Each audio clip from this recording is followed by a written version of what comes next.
prenant tous les mégalithes du département du Puy-de-Dôme. On refait le calcul de probabilité avec une précision de 5 centièmes de degré, et on trouve une chance aux 34 000 qui soit disposée de cette manière-là. On réduit un peu la précision, cette fois-ci à 2,5 centièmes de degré au niveau de l'azimut entre chaque monument. On va voir ce que ça donne. Et waouh, une chance sur 2 800 000 que ça se produise. Bon, ok. Vraiment, c'est assez étonnant. Bonjour à tous, je vous propose de revenir sur les mégalithes du massif du Sancy. J'avais fait en 2017 un petit documentaire et j'avais publié quelques articles sur le sujet, notamment un article qui est sur academia.edu, ou sur les mégalithes de la zone du massif du Sancy et de la chaîne des Puys que j'avais étudié.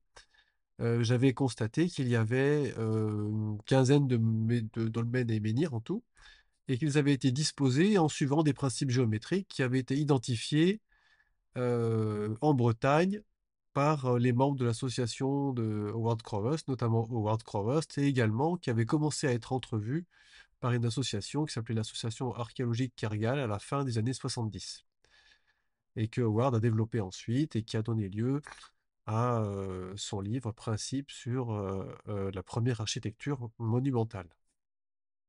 Et donc, il y a quelqu'un qui a essayé de refaire je dirais, de réutiliser l'outil d'analyse statistique qu'on avait développé, qui est un outil qui sert à détecter les angles remarquables et voir si c'est significatif ou pas. Et il n'est pas parvenu au même résultat du tout.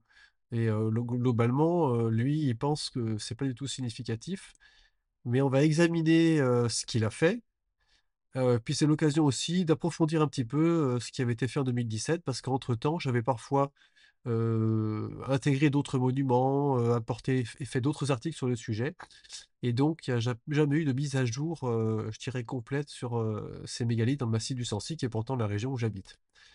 Et donc, le monsieur qui s'appelle Nicolas Théandine a fait une petite vidéo où il essaie, à partir de l'outil qu'on a mis en place, qui est disponible sur le site, là, qu'on peut télécharger, de retrouver les mégalithes, de les remettre sur le tableur Excel. Euh, alors, il a fait quelques erreurs. Il a aussi noté quelques corrections qui étaient pertinentes, puisqu'il y avait quelques mégalithes qui n'étaient pas très bien placés. Parce qu'en 2017, les images Google Earth sur quelques monuments étaient de mauvaise qualité. Et donc, il y a un ou deux monuments qu'il fallait effectivement corriger de quelques mètres. Aujourd'hui, avec les nouvelles images qu'on a sur Google Earth et Géoportail, on a pu corriger le dolmen de Saint-Nectaire et puis, je crois, un autre monument, je ne sais plus lequel. Et donc, ça, c'est intéressant de le faire parce qu'effectivement, ça permet de corriger et d'affiner un petit peu les choses.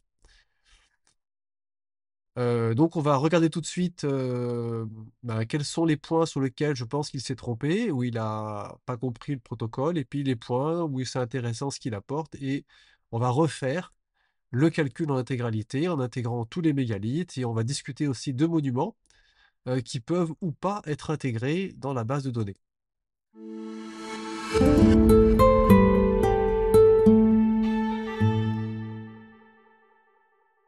Pour moi, la principale erreur, le principal point où je ne suis pas d'accord avec son analyse, c'est que pour refaire les calculs, il a intégré des monuments qui ne sont pas dans la zone d'étude que j'avais déterminée. Ici, j'ai tracé un cercle qu'on voit sur l'écran en jaune. Ça correspond à la zone que j'ai étudiée, qui correspond à une zone géographique qui est assez facile à identifier. C'est le versant est du massif du Sancy et de la chaîne des Puys. Sur ce versant est de ces deux massifs qui sont dans la continuité, en fait, vous avez une grande concentration de mégalithes dans le département du Puy-de-Dôme. Et donc moi, j'ai étudié cette concentration mégalithique. J'ai tracé un cercle et j'ai intégré tout ce qui était à l'intérieur. Les autres points en blanc sont des mégalithes dans le département du Puy-de-Dôme, mais qui ne sont pas dans le même massif. Vous avez tout à fait à droite, à l'est, des mégalithes en petite quantité dans le Forez. Et puis vous avez du côté gauche, à l'ouest, de l'autre côté des massifs de Sancy et la chaîne des Puys, quelques monuments mégalithiques, mais pareil, il y en a très peu. Et enfin, vous en avez quelques-uns au nord du département, mais pareil, ils sont très loin. Et en fait, j'ai pas intégré les monuments qui sont loin parce que si on part du principe que ces monuments ont été disposés en faisant de l'arpentage visuellement, en utilisant des points hauts pour avoir des visées optiques, eh ben, je ne pouvais pas intégrer des monuments qui étaient très très très loin parce que ça devenait très compliqué de faire des visées optiques pour arpenter. Même en ayant des points intermédiaires de relief, ça se complique. Si vous voulez, je ne vais pas intégrer des monuments qui viennent de la Bretagne pour cette étude. Donc, bah, le secteur avait été défini de manière arbitraire, et dans ce secteur, enfin arbitraire pas tout à fait, puisque c'était une zone géographique à forte concentration.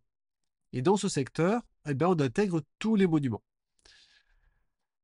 Et puis, il a aussi ajouté deux monuments dans le Cantal, qui sont tout à fait en bas ici, et qu'on aperçoit en bas. Donc, c'est un autre massif. Et dans le Cantal, il n'y en a pas que deux, il y en a beaucoup plus que ça. Et en fait, moi, je pense qu'il faut traiter par zone géographique. Donc, ça, c'est la première erreur qu'il a fait. Donc, forcément, si vous intégrez des éléments partiels d'un autre secteur géographique, peut-être que ça va totalement fausser le test. Moi, le test, il est sur cette concentration mégalithique. Toutefois, j'ai fait l'expérience, on le verra à la fin de la vidéo, j'ai intégré tous les monuments du département du Puy-de-Dôme. Tous. Donc ceux qui sont en vert dans le cercle et ceux qui sont en blanc autour. J'ai tout intégré pour voir. Parce qu'effectivement, les monuments qui sont de l'autre côté du massif, à l'ouest, effectivement, pourquoi pas, parce que si je monte en haut du massif du Sancy, ou que je monte sur les crêtes, sur les massifs du Sancy, je peux regarder à l'est et à l'ouest, et éventuellement, je peux faire des visées en utilisant les crêtes et les sommets comme point de visée intermédiaire. Donc pourquoi pas, donc on le fera dans un second temps. Donc voilà le premier point qu'on peut critiquer, c'est de ne pas avoir respecté, ou en tout cas avoir fait une sélection partielle des points. Donc nous, on refera le test avec tous les éléments de la zone et tous les éléments du département.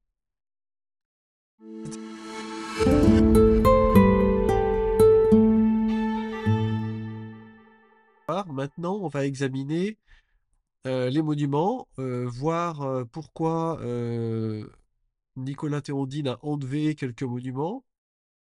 Et puis, moi, je vais vous montrer pourquoi j'en avais intégré quelques-uns qui ne sont pas forcément référencés aux monuments historiques. Alors, Monsieur Théondine a enlevé le dolmen de Jonas parce que il l'a pas trouvé. Alors c'est étonnant parce que pourtant il est bien référencé dans plusieurs bouquins, notamment le bouquin de Frédéric Surmély qui s'appelle Mégalithes et secrets d'Auvergne. Il est aussi documenté dans l'inventaire des mégalithes du Puy-de-Dôme de Sylvie Amblard. J'ai mis les références.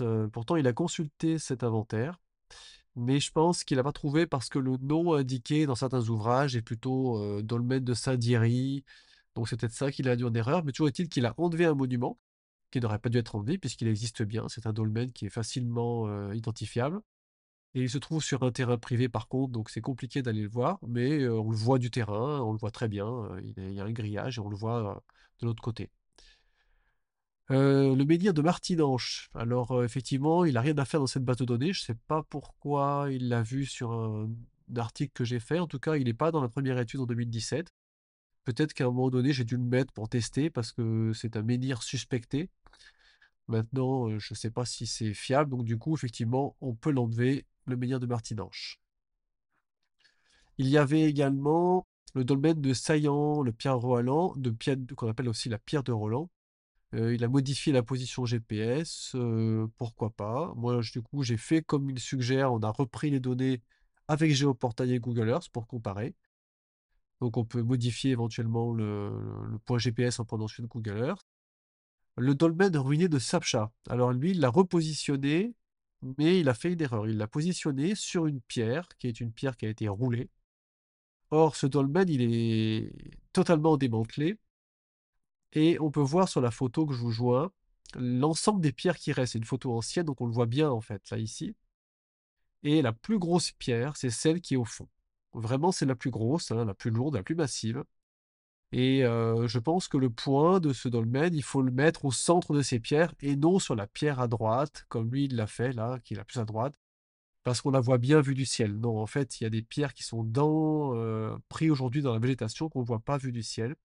Donc le point qu'il choisit, pour moi, il faut le corriger et il paraîtrait cohérent de mettre ce point au milieu de toutes ces grosses pierres qu'on aperçoit ici. Ensuite, il a oublié le menhir de Chatra. Alors moi aussi, je ne l'avais pas mis. En fait, pourquoi? Parce que ce menhir, je l'avais pas repéré. En fait, il est appelé aussi menhir de Singe-des-Champanelles parfois. On le voit bien dans certains bouquins. Frédéric Surmély l'appelle le menhir de Beaume. Donc c'est bien un menhir, effectivement, qui est dans les inventaires. Plusieurs auteurs en parlent. Donc effectivement, je ne l'avais pas ajouté, celui-ci, et lui non plus d'ailleurs, et on va l'ajouter. Un autre monument que j'ai pas mis en 2017, c'est celui de Vermonton, puisqu'il n'avait pas été découvert. Il a été découvert en 2019. Il s'agit d'un cairn mégalithique avec des menhirs à côté en ligne.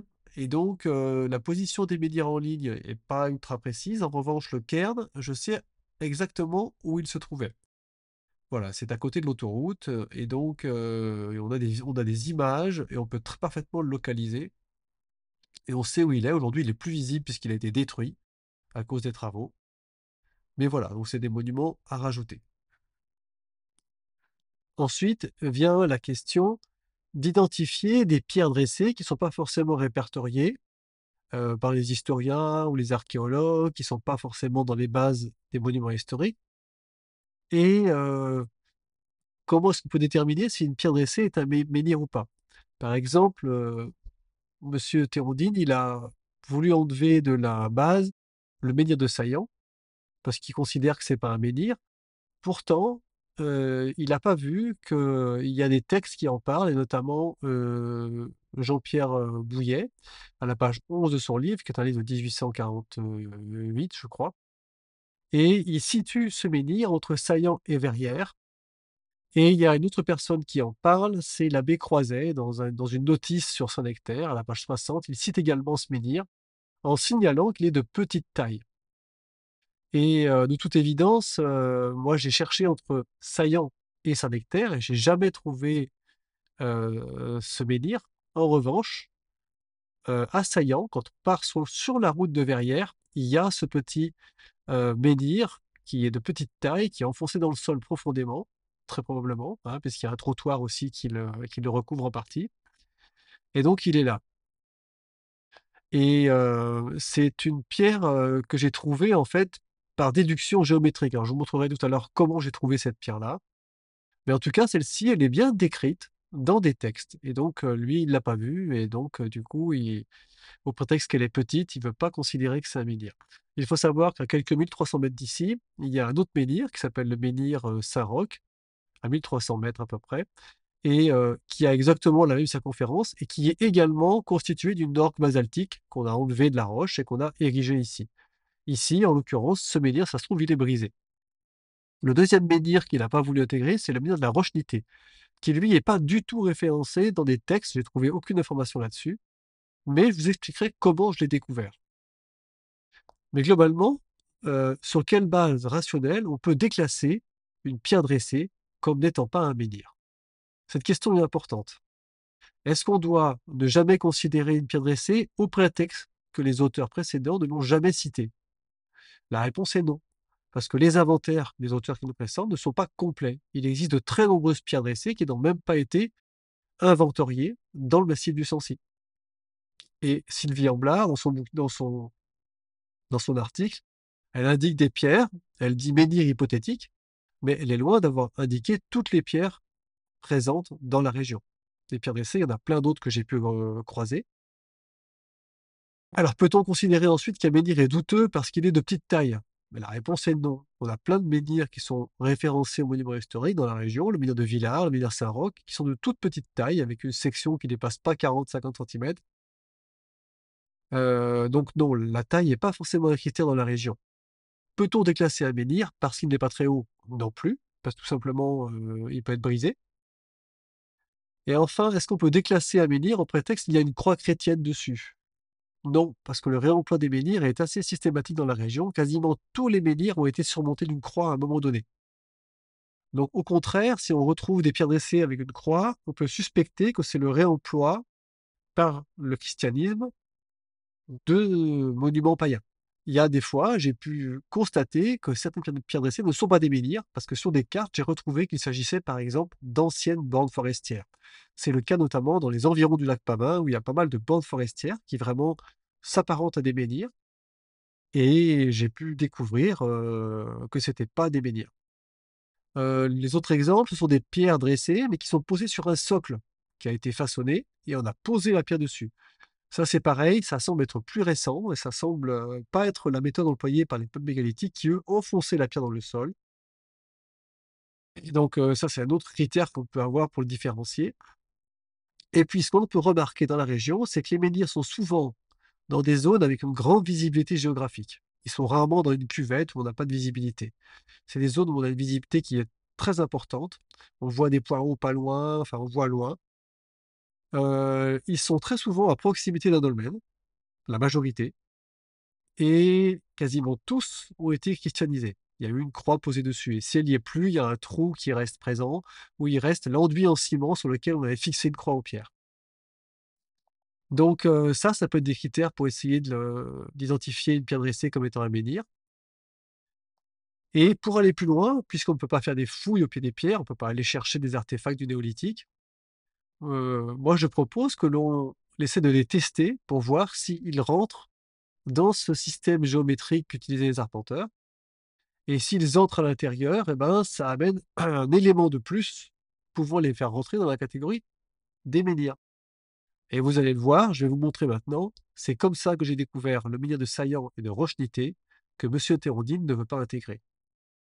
Bien, maintenant je vais vous montrer comment j'ai trouvé ces 2 menhirs, le menhir de Saillant et le menhir de la Roche-Nité. Je les ai pas trouvés dans des livres au départ. Je les ai d'abord trouvés tout simplement par déduction géométrique. Au point de départ, entre le menhir de Friedefaux et de Saint-Nectaire, enfin de Champais, pardon, vous avez un axe est-ouest, c'est-à-dire que ces 2 menhirs se trouvent sur le même parallèle. Et puis le dolmen de la Pinère, quant à lui, n'est pas sur le parallèle, mais par rapport au menhir de Friedefaux, il se trouve sur la pente d'un triple carré, c'est-à-dire que si je trace 3 carrés entre les 2 menhirs de Champais et Friedefaux, sur la diagonale va se trouver le dolmen de la Pinère. Ensuite, j'ai donc essayé de voir si sur les éléments de construction de ce triple carré, je pouvais trouver d'autres monuments. Ce que j'ai remarqué tout de suite, c'est que mon premier carré, si j'en trace la diagonale, eh bien, elle passe sur l'église de Saint-Nectaire. C'est assez rigolo. Et donc, j'ai poursuivi la recherche sur cet axe de 45 degrés, et je suis tombé tout simplement sur le menhir de Saillant, que je n'avais pas trouvé, et donc il se trouvait là, sur le bord de la route, tout simplement. Pour le menhir de la Roche-Tité, c'est différent.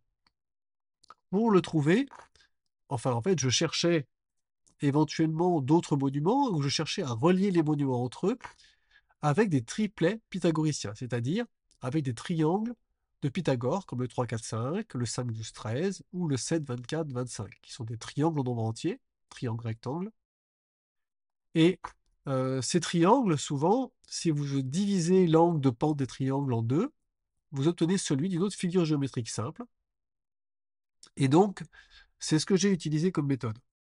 Donc, par exemple, avec le dolmen de Cournol et de la Sarre, j'ai tracé tout simplement un angle de pente 8,13 degrés, qui est la pente d'un septuple carré, comme ceci. J'ai prolongé la ligne. Et puis, pour le dolmen de la Sarre, j'ai doublé l'angle et tracé un angle de 16,26 degrés, qui lui est l'angle de mon triangle de Pythagore, le troisième triangle, le 7, 24, 25. Et donc, j'ai prolongé pareil l'angle. Et là, je l'ai prolongé jusqu'à un point d'intersection que je suis allé voir. Et à ce point d'intersection, au cours d'une balade, en voulant aller vérifier, j'ai trouvé le menhir de la Roche-Nité. Par la suite, j'ai constaté que ce menhir de la Roche-Nité était en relation avec le menhir de Beaulieu par l'intermédiaire d'un angle de 18,43 degrés, qui est la pente d'un triple carré. Et c'est pas du tout banal qu'un seul menhir puisse nous délivrer comme ça 3 relations avec des monuments mégalithiques, que ça se produise par hasard, ça paraît tout à fait impensable. Euh, L'angle de 18,43 degrés, c'est l'angle d'orientation des alignements mégalithiques de Karnak. Hein, si on va au Ménec, le point de départ des alignements, c'est une pente de 18,43 degrés, mais orientée d'est en ouest, alors que là, c'est orienté du nord au sud. Mais c'est la même pente. C'est le même angle que je retrouve également sur d'autres sites mégalithiques. Donc c'est vraiment quelque chose d'extrêmement récurrent, l'usage du triple carré. Et si je double l'angle d'un triple carré, qu'est-ce que je trouve? La pente du triangle 3, 4, 5. Voilà, donc en fait, c'est comme ça que j'ai trouvé. Alors, évidemment, je pourrais explorer d'autres endroits, pour trouver d'autres monuments mégalithiques éventuellement disparus. Bon, alors parfois en faisant ça, on tombe, sur une maison, on tombe, sur une rivière, sur une route, donc là, il y a rien à trouver évidemment. Mais là, en l'occurrence, ça tombait sur un plateau avec une vue dégagée et donc j'ai voulu aller voir et il y avait ce menhir. Donc pour moi, ça, c'est évidemment un menhir qui n'était pas connu. Il faut savoir que la région est désertique à cet endroit-là. On est sur des hauts plateaux à presque 1200 mètres et il y a pratiquement personne qui y vit. Et donc c'est pour ça que peut-être il a jamais été référencé, à mon avis. On va aborder la question du menhir de Beaulieu, dont Monsieur Théondine voudrait le retirer de la base de recherche parce qu'il a lu dans une publication de Frédéric Surmelli que la datation stratigraphique le daterait peut-être de l'âge du fer, ce qui ne serait pas l'époque des mégalithes.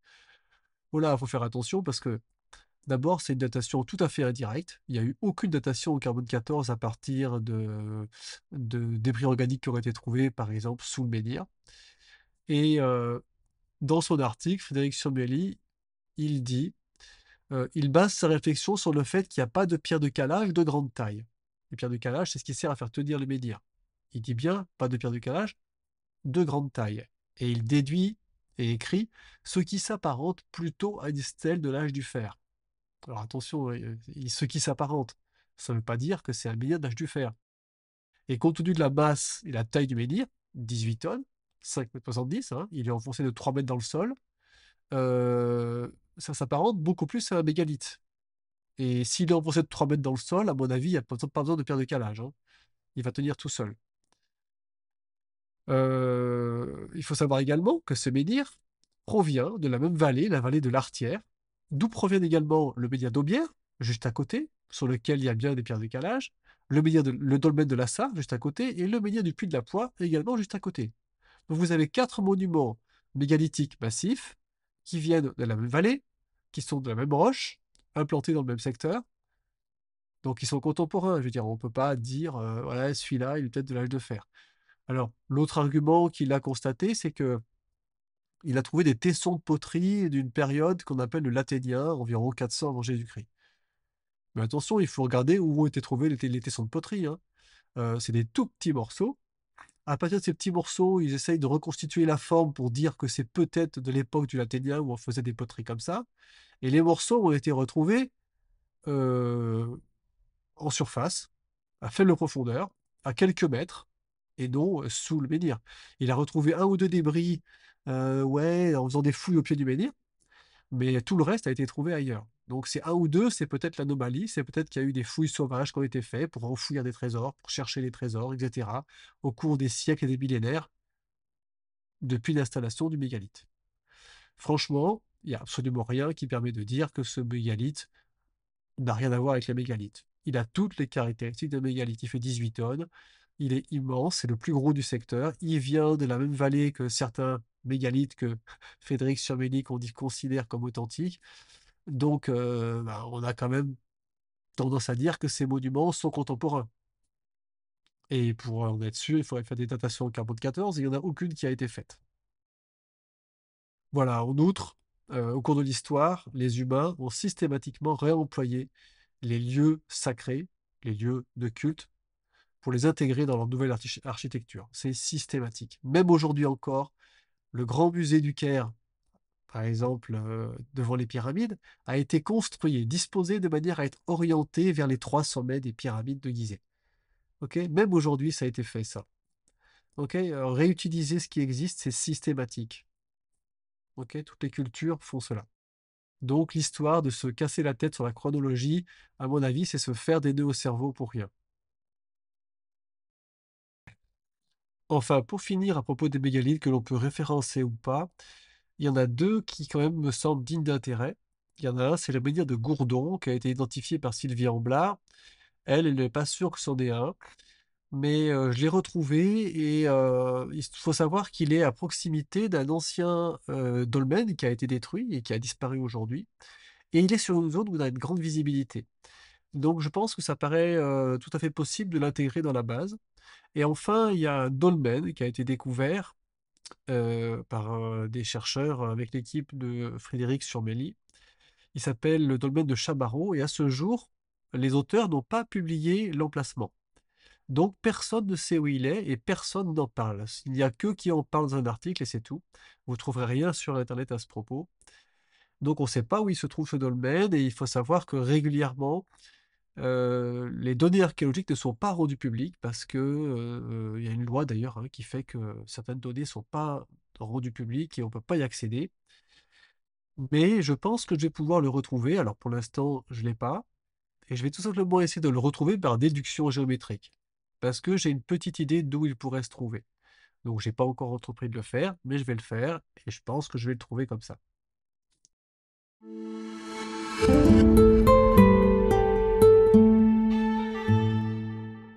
Bien, maintenant qu'on a fait le tour un petit peu de tous les points qui suscitaient des questions, eh bien on peut recréer une base des mégalithes. Alors j'ai fait un tableau et j'ai pris les coordonnées des mégalithes avec Géoportail, comme Nicolas Théondine l'a fait parce que lui il trouve que c'est mieux. Honnêtement, j'ai comparé les données Géoportail et les données Google Earth. On voit pas de différence significative. Je vous le montre à l'instant. Tous les points qui sont ici sur mon Google Earth, je les ai créés avec les points GPS de Géoportail. Et quand on va sur les menhirs, on voit bien qu'il n'y a pas de différence significative. Mais prenons les points Géoportail, si vous voulez, ça change absolument rien. Il faut savoir qu'il y a quelques points que j'ai revérifiés en juin 2024, puisque j'ai un GPS centimétrique, et donc j'ai refait quelques points, notamment des points invisibles vus du ciel, comme le dolmen de la Pinère par exemple.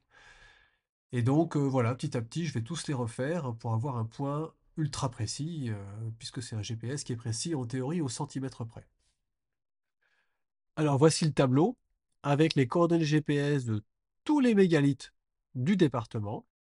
Vous avez en rouge tous les mégalithes qui se trouvent dans la zone que j'avais étudiée au départ, donc sur les contreforts est du massif du Sancy et de la chaîne des Puys. C'est là où il y a la plus forte concentration. Les autres points, en noir, sont des dolmens ou menhirs qui se trouvent en dehors de cette zone, dans le département du Puy-de-Dôme. Donc ils sont tous sur cette base de données. On va faire des tests avec l'outil statistique en direct. On va prendre donc bien sûr la zone que j'ai étudiée dans un premier temps. On va voir si c'est significatif. On va faire ensuite des tests en intégrant tous les monuments mégalithiques du Puy-de-Dôme. Et enfin, on ajoutera les deux monuments que moi je suspecte d'être des mégalithes, des dolmens, le menhir de Saillant et de Roche-Quitté. Mais dans les tests qu'on va faire, on va prendre que les bases officielles, entre guillemets, si on peut les considérer comme officielles. Mais moi, j'en ai pas des meilleures que celles-ci.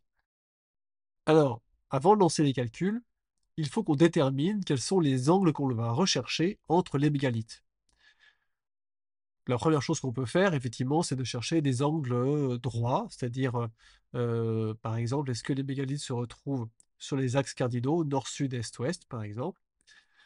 Mais je pense que si on a bien compris les principes des arpenteurs, avec les travaux des chercheurs qui nous précèdent, de l'association archéologique Cargal, les travaux de Howard Crowhurst, et tout ce qu'on entreprend, la base, c'est que les méthodes d'arpentage reposaient sur des grilles modulaires carrées. Et ça, on retrouve même chez les Romains. Les Romains ont utilisé le même type de méthode. Les Égyptiens ont également utilisé la même méthode pour implanter les pyramides du plateau de Gizeh. Le principe est simple. Ça, c'est la diagonale d'un carré à un angle à 45 degrés. Et nous, ce qu'on va chercher, c'est des angles complémentaires. Et ici, donc, on trace la diagonale du carré, ok. Maintenant, si je trace cette ligne-là, c'est un angle de pente 1 sur 2. Parce que vous le voyez en bas, ici, j'ai deux carrés, et la ligne rouge, elle part d'un coin, et elle passe par la diagonale ici. Et vous pouvez compter également ici, vous avez 1, 2, 3, 4, 5 carrés, et 10 ici. Ce qui fait une pente de 1 sur 2. 5 sur 10, c'est égal à 1 sur 2. Et donc, cette pente-là, c'est un autre angle qu'on va rechercher. Puis, on va rechercher la pente de 1 sur 3, de 1 sur 4, de 1 sur 5, jusqu'à 10. Jusque-là, c'est très simple. Et en parallèle, on va rechercher l'angle complémentaire. Puisqu'ici, Sur ma diagonale, j'ai 45 degrés de chaque côté. Mais avec l'angle ici, là, j'ai 26 degrés 56 là, et là, j'ai un peu moins. Et donc, combien est-ce que ça va être? Eh bien, l'angle complémentaire d'un double carré, pour arriver à 45, c'est l'angle de pente d'un rectangle de proportion 1 par 3. Et ici, vous avez donc les degrés qu'on va rechercher. Je fais donc une autre ligne maintenant qui passe par 1 sur 4. Je n'ai pas fait le 3 parce qu'en fait, on l'a déjà ici. Il apparaît déjà là. Donc, on ne va pas le rechercher une seconde fois. Et donc, l'angle complémentaire du 1 sur 4, ça va être un angle de pente 3 sur 5. Vous avez ici les degrés, 14,04 plus 30,96 égale 45. On fait la même chose avec une pente de 1 sur 5. Je trace mon angle et je cherche l'angle complémentaire ici, entre 45 et la ligne bleue. Et bien l'angle complémentaire, c'est une pente de 2 sur 3, soit 33 degrés 69. Et on va répéter ça jusqu'à ce qu'on arrive à 10. Donc la pente de 1 sur 6, on cherche le complémentaire. 1 sur 7, pareil. 1 sur 8, 1 sur 9, 1 sur 10. Et voilà, on a tous nos angles ici, on peut les compter. Il y en a 1, 2, 3, 4, il y en a 16, auxquels il faut rajouter l'angle droit, donc autrement dit le 90 degrés, ou le 0, peu importe. L'angle à 45 degrés également. Et également deux triangles de Pythagore, qui sont le 5, 12, 13 et le 7, 24, 25, parce que j'ai déjà ici le 3, 4, 5 qui apparaît ici. Donc en fait, on prend les 10 premiers angles qu'on peut construire avec les nombres de 1 à 10 et les 3 premiers triangles de Pythagore. C'est tout. C'est donc un choix qui n'est pas qualifiable d'être du cherry picking, comme disent les zinzinticiens, qui voudraient tellement qu'on fasse du cherry picking pour sauver, je dirais, leur honneur. Donc non, ici, le choix, il n'est pas contestable. C'est un choix où on prend tout ce qu'il y a de 1 à 10 et les 3 premiers triangles de Pythagore qui sont les bases de l'arpentage. Voilà. On va s'intéresser à la précision en fait des, de l'angle qu'on choisit. Parce qu'en fait, quand on prend une mesure d'angle entre deux points, eh ben, si on passe à côté de 1 dixième de degré, est-ce que c'est pertinent? Et donc ça, au départ, quand je faisais les premières recherches il y a quelques années, il y a une dizaine d'années, eh ben, j'étais plutôt sur des précisions extrêmes où je mettais au centième de degré près. Et je me suis aperçu que ce n'était pas toujours pertinent. Être précis au centième de degré près, c'est vrai quand on est sur des longues distances. Mais quand on est sur des distances courtes, la simple taille du monument va modifier notre marge d'erreur. Regardez ici, j'ai pris une distance sur 1485 mètres depuis le Ménil d'Aubière. Et là, c'est un autre mégalithe, c'est le reste du dolmen de la Sarre, donc on voit bien la pierre. Et selon que je me mets à droite ici, j'ai 350 degrés 41. Si je me mets là, j'ai 350 degrés 34. J'ai donc 7 centièmes d'amplitude. Donc si je règle ma précision au centième de degré comme ça, et je dis, voyez-vous, je cherche un angle comme ça, mais que je me déplace d'un centième, je suis encore sur la pierre, mais je vais perdre la mesure, alors que pourtant la ligne passe bien sur la pierre. Ok? Pareil, si je vais le trop de l'autre côté, c'est pareil, je suis là bien au centre, je me décale de 1 ou 2 centièmes, je reste sur la pierre, mais je risque de perdre mon information. Et donc en fait, il faut bien paramétrer le réglage. Si vous avez des mégalithes qui sont assez près, eh bien, vous allez devoir élargir votre angle, votre tolérance. Si on est sur des distances toujours très loin, si on a 10 km entre tous les mégalithes, vous allez pouvoir être au centième de degré si vous le voulez. Mais quand vous avez pas mal de points qui se situent entre 1000 et 2000 mètres, eh ben, dans ce cas-là, il va falloir élargir un peu l'incertitude. Et donc là, en l'occurrence, dans mon exemple, eh ben, il n'est pas raisonnable de descendre en dessous de plus ou moins 0,025 degrés. C'est-à-dire une erreur de 5 centièmes. Ça va paraître le maximum que je peux faire sur le test.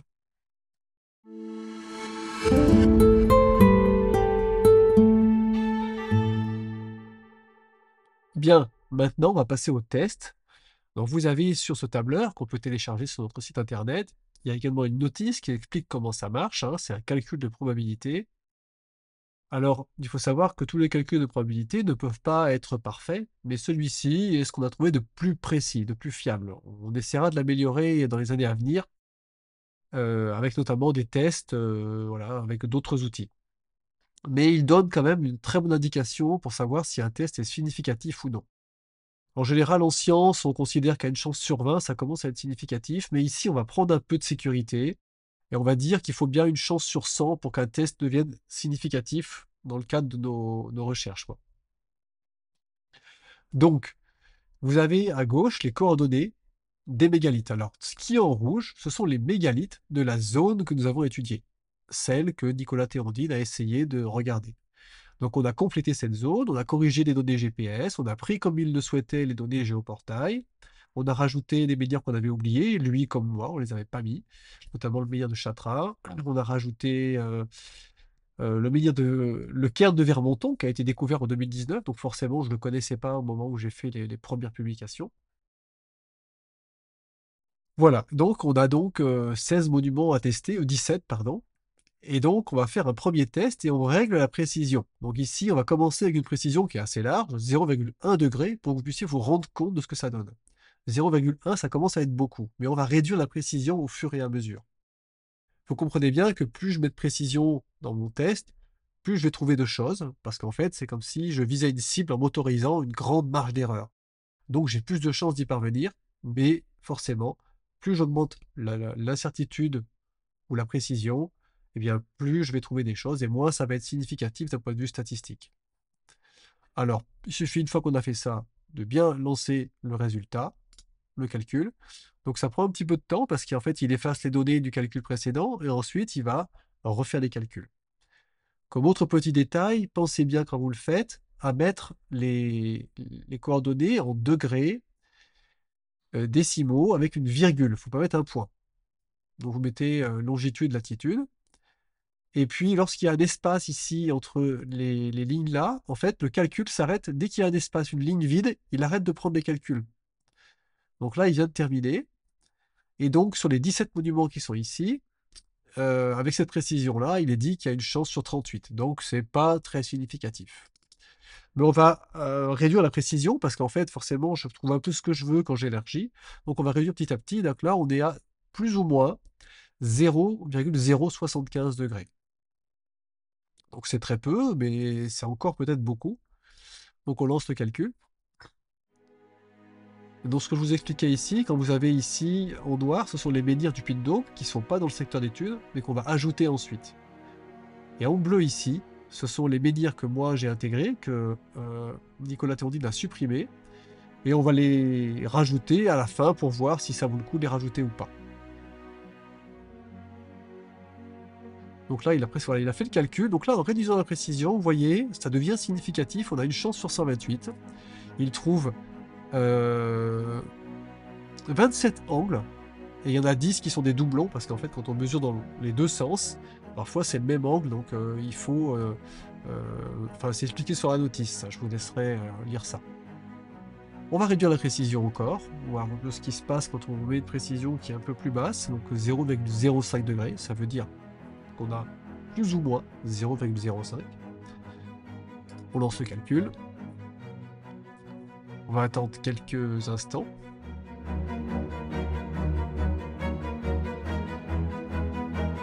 Roulement de tambour. On fera un test avec plus de précision après. On descendra à plus ou moins 0,025.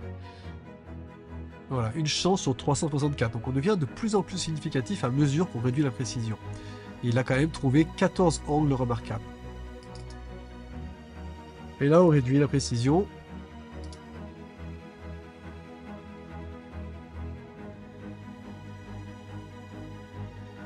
Et là, évidemment, on s'attend à ce que ce soit encore plus significatif, puisqu'on a réduit la précision.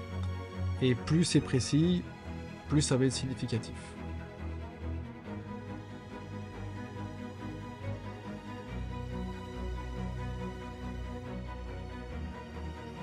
Une chance sur 4229. Voilà, là ça devient vraiment du sérieux. Il a détecté 11 angles remarquables avec ce niveau de précision. Donc il y a une précision qu'on a vue qui correspond à peu près à la taille des pierres lorsqu'elles sont assez proches les unes des autres. Donc on pourrait descendre plus bas en précision, mais c'est peut-être pas pertinent parce que plus on va en précision, on l'a vu, en fait je peux perdre une valeur juste alors que la ligne passe bien sur la pierre. Donc on va le faire, on va mettre 0,01 voilà, pour faire un test. Logiquement, là, on commence à mon avis, je pense que ça va pas forcément être aussi bien, on va voir. Une chance sur 4300, et c'est pareil que le coup d'avant. Donc globalement, là, il arrive, ça reste toujours très significatif. Donc on va maintenant intégrer d'autres monuments, on va remettre une précision assez élevée, et on va intégrer les monuments du Puy de Dôme, que je n'avais pas intégré au départ, parce que pour moi, ils étaient dans d'autres massifs, et j'imaginais pas que les arpenteurs aient pu en tenir compte, parce qu'ils sont très loin, il faut monter en haut du Sancy, pour éventuellement faire un système d'arpentage en les intégrant. Et en fait, pourquoi pas? Donc je les copie, donc je prends ces monuments qui sont là, tac, je les rapproche d'ici sous la cellule. Ensuite, j'enlève ici parce que forcément, là, c'est ce que j'ai copié qui est sur un triple, tac. Voilà. Donc là, il va tenir compte des mégalithes jusqu'à ici, jusqu'à l'endroit où il y a une cellule vide. Et donc, on va relancer le calcul avec une précision de 1 dixième de degré, plus ou moins un dixième, donc c'est assez vaste. Alors, il va mettre un peu plus de temps à calculer parce que forcément, là, j'ai pas 17 monuments, j'en ai un peu plus. Et donc, la masse de calcul à faire est plus importante. Mais ça va relativement vite quand même. Oh, c'est déjà très significatif. Alors là, je ne m'attendais pas à ça, parce que j'avais pas pensé qu'on pouvait intégrer les monuments aussi loin. Je suis assez surpris, mais en fait, pourquoi pas, puisque j'ai quand même un exemple avec dans le massif du Sancy où j'ai plus de 20 km, et visiblement, ces arpenteurs sont capables de faire mieux. Donc là, une chance sur 2000 que ça se produise, d'après le calcul là ici, c'est oui, c'est assez significatif. On va réduire la précision, comme on l'a fait tout à l'heure, et on va refaire les tests. Alors, le résultat ne va pas tarder à tomber. Une chance sur 5700. Donc plus je réduis la précision, en fait, plus il continue de trouver des angles et c'est très significatif. Alors on va réduire encore. Une chance sur 5700, oui, c'est... Je m'attendais pas à ce que dans le département du Puy-de-Dôme, en élargissant comme ça, j'ai cette précision, mais en y réfléchissant bien, c'est assez logique parce que j'ai des monuments à l'est du massif et d'autres à l'ouest. Et en fait, il suffisait de monter sur les crêtes pour avoir un visuel des monuments à l'est et des monuments à l'ouest. Et c'est vrai que j'avais pas osé aller aussi loin. Et donc on peut arpenter facilement, si on est sur le sommet du Sancy, on est en possibilité de voir un très grand nombre de mégalithes. Si on fait un feu au pied des mégalithes, par exemple, on les voit sans problème la nuit, par exemple. Alors on va voir le résultat. On a une précision qui a réduit encore considérablement. Là on est à plus ou moins 5 centièmes de degré. Une chance sur 34 000, ouais c'est sûr, on est extrêmement significatif. Il y a quelque chose qu'on n'avait pas du tout vu. On va réduire la précision jusqu'à ce qu'on va appeler une valeur limite. Allez, les résultats sont en train d'arriver. Sur le tableau à droite, ce que vous voyez, ce sont les angles qui sont calculés. Et quand c'est en vert, c'est un angle détecté dans ceux qu'on a sélectionnés. Waouh! Là, il nous donne une chance sur 2 millions. Donc là, ouais, il y a effectivement il y a quelque chose d'anormal, de tout à fait anormal, hein. Vraiment, là, je suis très, très étonné. On va rajouter eh ben, nos deux pierres que j'avais détectées, considérées comme étant des mégalithes que j'ai déduits, que j'ai trouvés par la géométrie. Donc on vient de les rajouter, donc les calculs vont s'arrêter à la cellule vide ici, et donc je lance le calcul donc, avec le test précédent, on va voir ce qui se passe. Puisque moi, je suis à peu près certain que ces mégalithes existent. Le roche-knitté, pour moi, c'est absolument imparable parce que de ce point-là, déjà, je l'ai trouvé par déduction géométrique, et de ce point-là, en plus, on a un autre angle, un triple carré, avec le menhir de Beaulieu. Donc ça paraît absolument évident que ce petit menhir de la Roche-Nitté fait partie de ce plan d'arpentage des peuples mégalithiques dans la région. Donc là, de calcul, plus j'ai de monuments, plus il va être long, hein, donc j'attends un petit peu plus. Ce que j'ai pas expliqué, c'est quand vous devez sélectionner les angles, il suffit de mettre une petite croix, un X en fait, en dessous. Et donc ça sélectionne les angles qui vont être recherchés. Je l'ai pas expliqué tout à l'heure. Les calculs devraient être... Waouh! Ça y est, ok. Bon, alors là, en rajoutant le menhir de la Roche-Nitté et le menhir de Saillant, il me trouve 29 angles avec ce niveau de précision, et il vous dit, le calcul donne une chance sur 471 millions. Ouais, c'est carrément anormal. On ne devrait pas trouver un truc pareil si les gens n'avaient pas disposé les choses comme ça. Donc très clairement, on apporte des preuves en plus. Je ne m'attendais pas à des résultats pareils. Quand j'avais fait mes premières recherches sur le massif du Sancy, j'avais oublié des menhirs en fait, simplement parce que je les avais pas trouvés, parce que les noms donnés par différents auteurs n'étaient pas les mêmes. Du coup, il y a des trucs que j'avais pas trouvé, notamment celui de Chatra, qu'on appelle aussi le menhir de la Baume. Évidemment, parce qu'il y a une montagne qui s'appelle la Baume derrière. Et puis il y avait le cairn de Vermonton qui n'avait pas été découvert, et donc qui est découvert aujourd'hui, et le menhir de Gourdon que j'avais pas découvert, et à ce moment-là encore, je l'avais pas retrouvé. Donc voilà, donc là on a intégré aussi les menhirs, les dolmens du Puy-de-Dôme. Donc bon ben, on est face à un truc vraiment étonnant. Donc je pense que Nicolas Théodine devrait revoir sa copie, et visiblement il a pas utilisé de bon protocole, parce que déjà il a fait des inclusions, exclusions de monuments qui n'étaient pas justifiées, et on voit bien que quand on met tous les monuments mm, officiels, bon, bah voilà ce que ça donne, quoi. Donc on a quand même un gros problème, et en creusant un peu, je fais une découverte assez fascinante. Je vais y revenir après.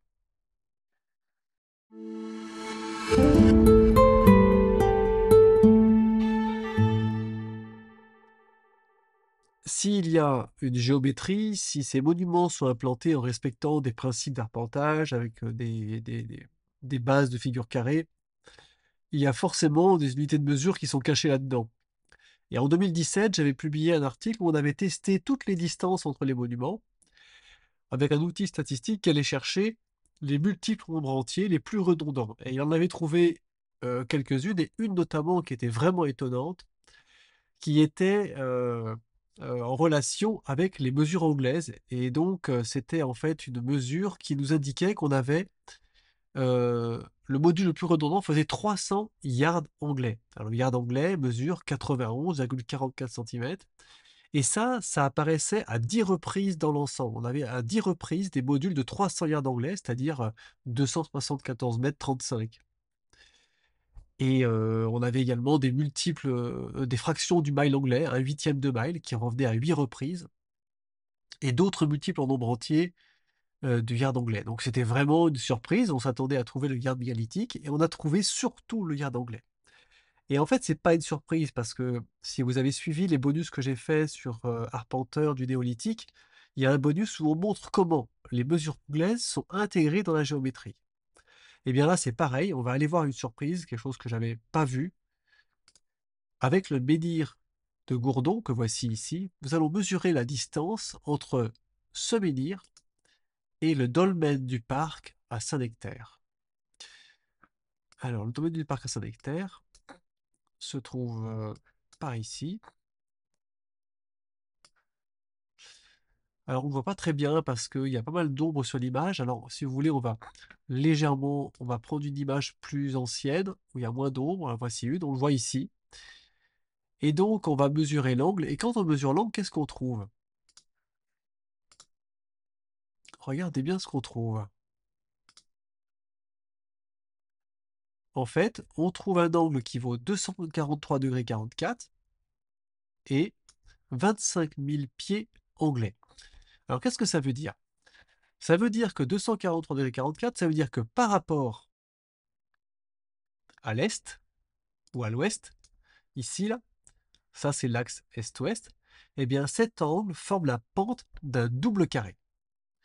Mais alors, le fait de trouver 25 000 pieds anglais sur cette diagonale, sur cette pente d'un double carré qui s'afficherait ici, tac, tac, tac, tac, du coup, il y a un truc de dingue, parce que combien mesure un carré de base? Eh bien, il suffit de faire 25 000 que vous divisez par la racine de 5, et vous obtenez la valeur du côté base des carrés. Et en pieds anglais, eh ben, ça fait 11 803 pieds anglais. Et si vous multipliez par 2 pour avoir le côté 2, ça fait 22 360 pieds anglais. Et ça, c'est 10 000 fois la racine de 5 en pieds anglais. Et il faut savoir que la diagonale d'un double carré, c'est racine de 5. Si ce côté-là vaut 1, ce côté-là vaut 2, ce côté diagonal, là ici, la diagonale vaut racine de 5. Et donc là, vous retrouvez 10 000 fois racine de 5 ici. Et 25 000 fois le pied ici. Je crois que c'est clair. Les mesures anglaises sont très anciennes et employées dans les mégalithes. Et ça, j'avais pas vu ça. J'ai trouvé ça en préparant cette vidéo.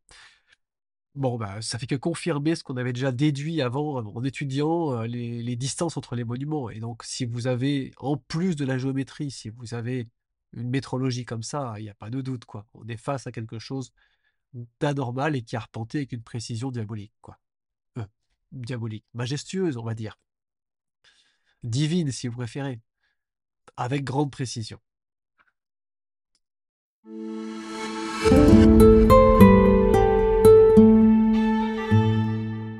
Bien, pour conclure, moi je pense que la révision que j'ai fait du plan des mégalithes, honnêtement, elle valide, hein. Elle valide ce qui avait été fait avant. Ce qui avait été fait avant comportait quelques erreurs, c'est possible. Je pense que même l'analyse métrologique des mesures entre les monuments que j'ai fait en 2016, elle comporte quelques erreurs, elle n'est pas ultra pertinente. Le début de l'analyse est intéressant, mais ensuite il y a des interprétations qui sont à revoir. Par contre, ce que ça confirme très clairement, c'est l'usage des mesures anglaises. Ça, il n'y a pas de doute, hein. Euh, à propos de ce qu'avait donc dit Monsieur Théondine, ben, je pense que les principales erreurs qu'il a fait, c'est d'avoir exclu des monuments et inclus d'autres de manière partielle.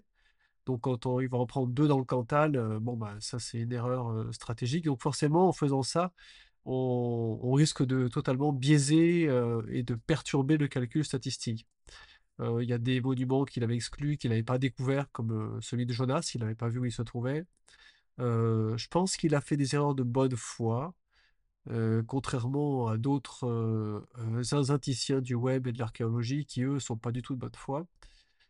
Et moi aussi, j'avais fait quelques erreurs, hein. J'avais oublié quelques menhirs, celui qu'on appelle Chatra ou Saulay-Champanel ou de Beaume, je l'avais pas intégré dans la base, je l'avais oublié. Il y avait un ou deux points GPS à corriger. Donc, en refaisant vraiment le test de manière le plus objective possible, en mettant bah, du coup tout le département du Puy-de-Dôme avec les points géoportail ou Google Earth, bon, bah, on trouve un résultat similaire.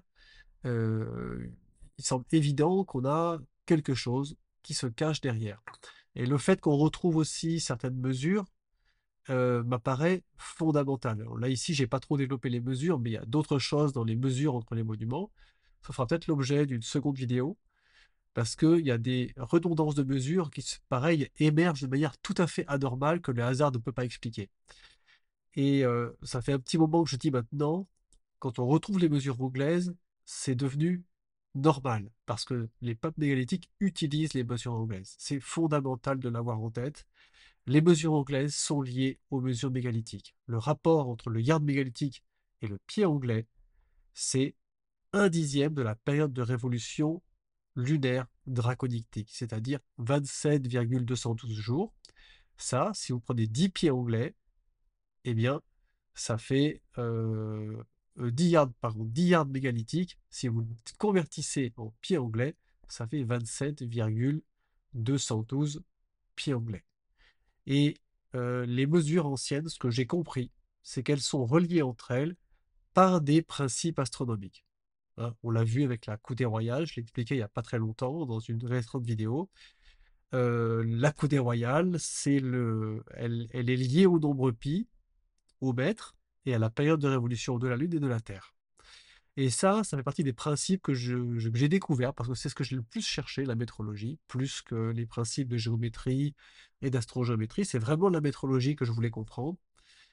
Et donc, bon, bah, évidemment, on est face à quelque chose de compliqué à expliquer parce que c'est quand même extrêmement précis. Vous avez vu cette espèce de double carré de 25 000 pieds. Voilà, c'est quand même extrêmement exigeant. Et puis, Voilà, on peut faire tout un tas de tests statistiques, comparer ça avec le hasard, on voit bien qu'on a quelque chose d'anormal qui sort. Et moi, je trouve que c'est intéressant, quoi. Du coup, ça nous offre un autre regard sur l'histoire, sur nos ancêtres. Donc voilà, pour conclure, ce qu'on peut dire de cette révision, tentative de révision des mégalithes du massif de Sancy. Peut-être que j'y reviendrai prochainement parce que je suis en train de faire des relevés GPS